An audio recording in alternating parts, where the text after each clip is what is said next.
movie review, my thoughts on Hide Your Smiling Faces from 2013. This movie is the directorial debut of one Daniel Patrick Carbone, who also wrote the screenplay. There will be a slide, of course, with the cast as well, and basically this involves two boys who are brothers, and let's have a quick look at it. Captures the formative moments in which boys transition to men.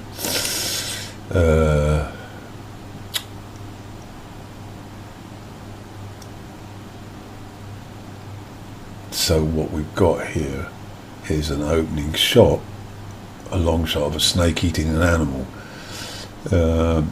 It sets us on the road to this script, and basically what happens is, at the beginning we're looking at adolescence and how they handle sort of the mortality, a dead bird, and the use of firearms by their father, and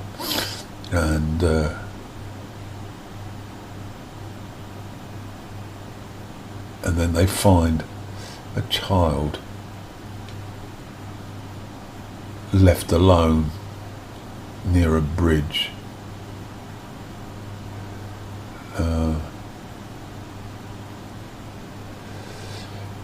I won't read any more. Let's get on with it.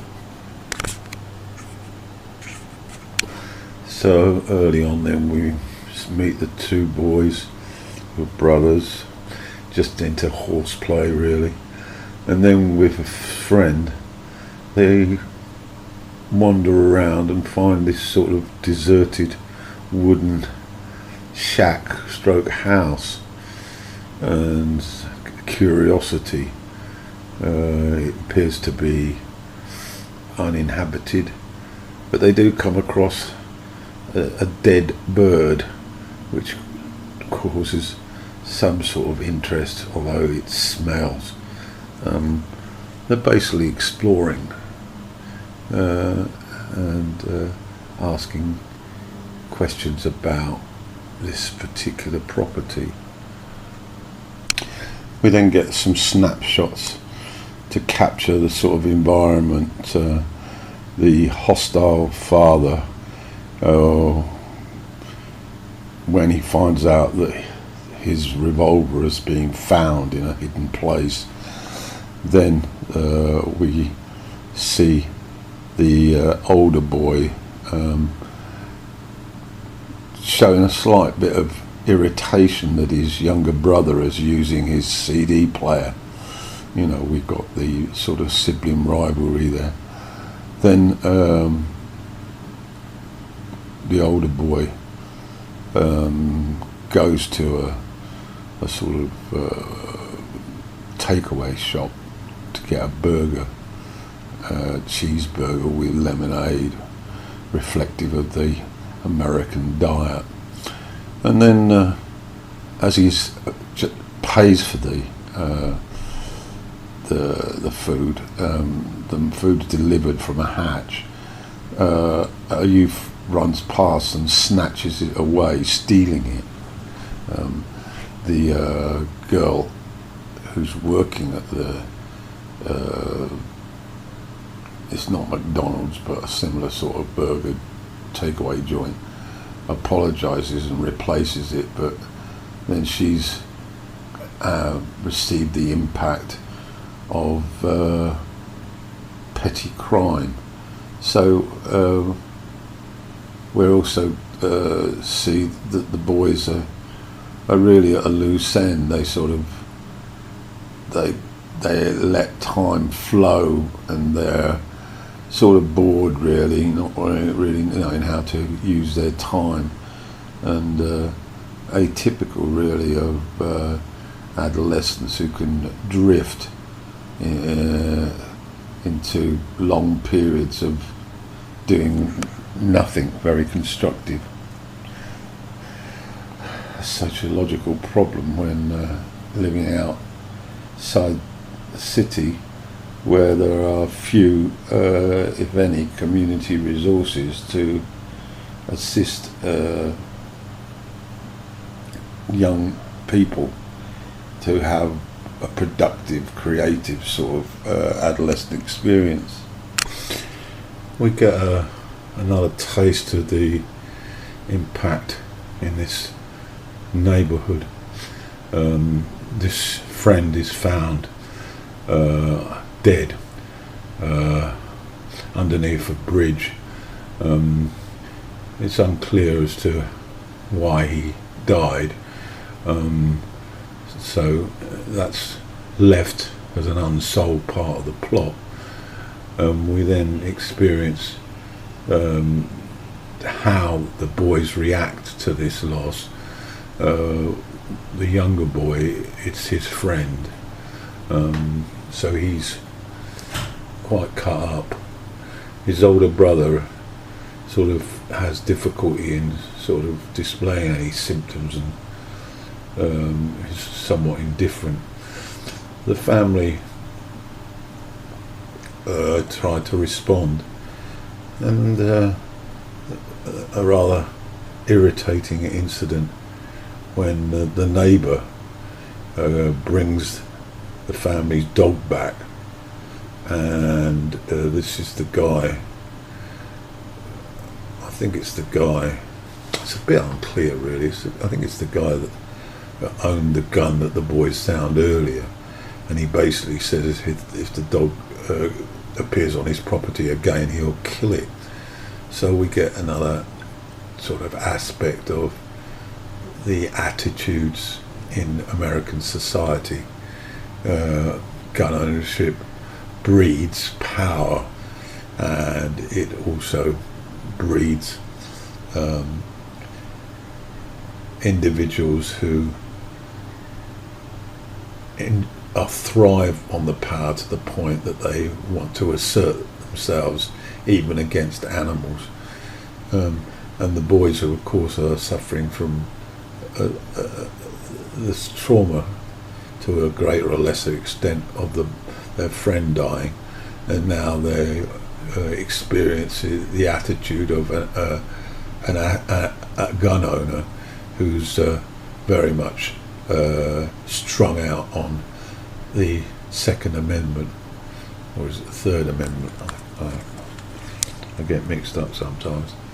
I think it's the Third Amendment, the right to bear arms and property and all this archaic law that should have been repealed years ago. But it continues the theme within this movie of mortality. The two boys are out by a lake. It's a wonderful cinematography, and they're swimming around, just sort of chit chat, and then the younger brother asks the older one, does he ever think about dying? And then there's an exchange on this. The younger one, who's sad, the older one, who doesn't think about it. But it sort of again encapsulates the sort of how the more you're around this topic, the more it becomes central in your thinking. You know, the bird, the friend, the man with the gun, the threats towards the dog, the inability of the family to really share feelings about the demise of this friend. Shortly after, the boys come across some animals that are dead or dying, probably the consequence of the neighbour and his gun-toting message to destroy animals that come near his property. What a sick society. we see the contrasting behaviours of the two boys, which continue, and Eric, the older one, gets extremely uptight in a supermarket, and later when his brother finds that their dog tied up on the street, experiencing a lot of distress, he then decides to take it out on this neighbour who he perceives is responsible for the behaviour towards the dog. So he smashes the window and gains access to his property, and goes on a sort of wanton, destructive binge, with his younger brother looking on, not bewildered, but as a sort of silent supporter. With his wanton destruction of this man's property inside, he of course gets a cut on his arm later at a family dinner. The younger brother is very quiet and seems to have lost his appetite, but the father notices the older brother Eric's arm and inquires about it. Eric dismisses it, of course. The discussion at the family table comes over somewhat superficial from the parents. Okay, yeah, he wants to know why his son's not using his arm, but he lets it go as the boy leaves the table, and there's no follow-up. It's not like there's an intense need to know why. The boys then go out. The rebellion in Eric is significant, and they go to the location where the friend was found dead under the bridge, and there's a shrine now that's been created with his photograph and flowers.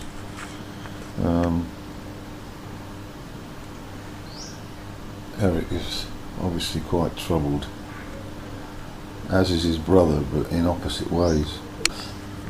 The boy Ian, who died, it appears, and I'll be very slow on this plot, his father is the gun-toting sort of owner who's been threatening the dogs, and on this particular trek out, Tommy, when they ransacked Ian's father's house, he took the gun again, and he now presents it to his brother.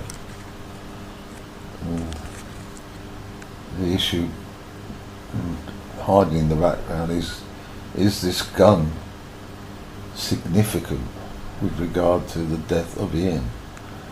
This may well be a wild, red herring. Would this man actually kill his son and throw his body off the bridge? As we are unable to grasp at this point anything involving the law enforcement or the health department as to the cause of death, we can speculate as viewers. The boys indulge in a Q&A, with Tommy asking Eric about Ian's last moments. Did he jump? Eric's answer, what about, he could have fell. Did it hurt? Was he happy? All these sort of mixture of actions and emotions surrounding one's mortality motive, feeling, all inquisitive, very much part and parcel of what one would expect from children. But here the younger brother is asking the older brother. Normally one would expect some sort of Q&A with parents, but this appears to be missing. They relate to each other, but there's a distance with their parents, clearly. And we see the protective nature of Tommy now, aware that if his dog roams, he could end up being shot. So when he goes out on his bike, he takes the dog with him on a lead. He really loves the dog. Yeah, so do I. I love them. I'm not too keen on humans though. We witness the amazing ability that dogs have to swim without any learning curve, and we tend to believe that they are inferior to us, but they display so many qualities that are far superior to humans. It's amazing. You open your eyes, and one could say that about all species, about their qualities to survive, their qualities to do superhuman things, but we are still wrapped around the fact that because of our superior brain that we are a higher species. Bullshit. The movie then, again we're involved with the children, the adolescents playing around horseplay, trying to test their sort of strength. It all goes sadly wrong for Eric, and the message about ownership, gun ownership and violence comes straight to your front seat, so to speak. And this is why guns should be taken out of society, because impulsive emotional reactions can lead to tragedies based on mediocre examples of I'm more important than you. Good message in this film, got there eventually. And then what follows is the scene that for me sums it all up. Animals, the gentleness of animals, the so-called perception of danger from animals. Eric experiences a sort of a spirit, a change that's tumultuous. He almost cries. I'm not going to tell you what it is. You need to watch it. Absolutely fantastic.